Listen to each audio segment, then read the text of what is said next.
From Neural Newscast, I'm Frederick Moore. And I'm Hannah Whitmore. Today is March 28th, 2026. Our lead story involves the expanding conflict in the Middle East. Frederick, you have the latest on the Houthi involvement. Yemen's Houthi rebels have officially entered the war against Israel. Early Saturday morning, they launched a ballistic missile toward Beersheba. This marks the first time the group has targeted Israeli territory since the conflict began. The Israeli military confirmed an interception near a nuclear research center. Simultaneously, a heavy barrage hit United States and Saudi forces at the Prince Sultan airbase. 29 drones and 6 ballistic missiles were launched. More than 24 United States service members have been wounded at the facility over the past week. 15 were injured in yesterday's strike alone.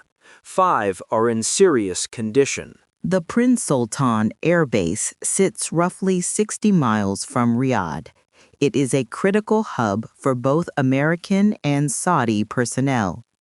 This surge in Houthi activity threatens commercial shipping in the Red Sea. We have seen similar attacks disrupt $1 trillion in annual trade. Military spokesperson Yahya Saree says operations will continue until the offensive in Lebanon and the Palestinian territories ends. This complicates the United States Navy's mission. The aircraft carrier, United States S. Gerald R. Ford, is currently in Crete for repairs, leaving the Red Sea corridor vulnerable. While the Houthis expand their operations, the United States is looking for an exit strategy. In France yesterday, Secretary of State Marco Rubio met with G7 foreign ministers. He stated that the United States expects operations against Iran to end in weeks, not months. Rubio believes the Iranian regime will be at its weakest point by then.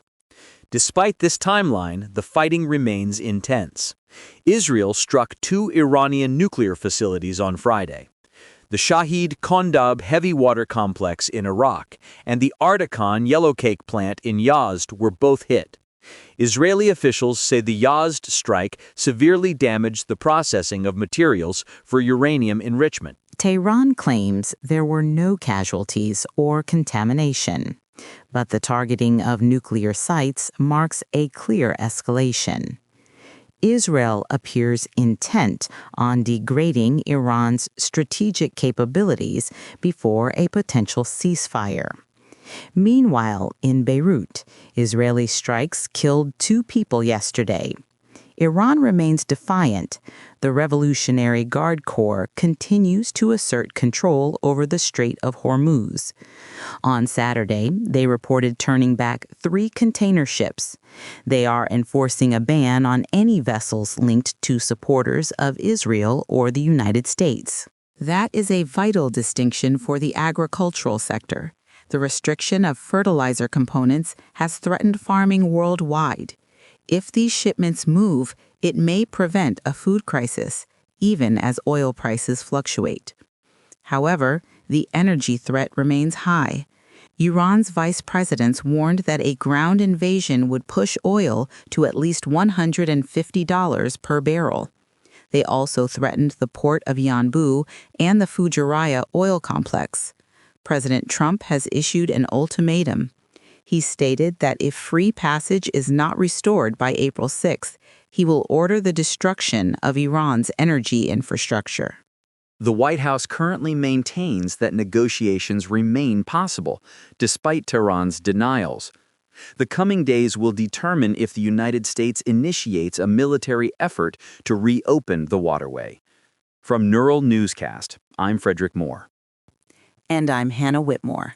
Neural Newscast is AI-assisted, human-reviewed. View our AI transparency policy at neuralnewscast.com.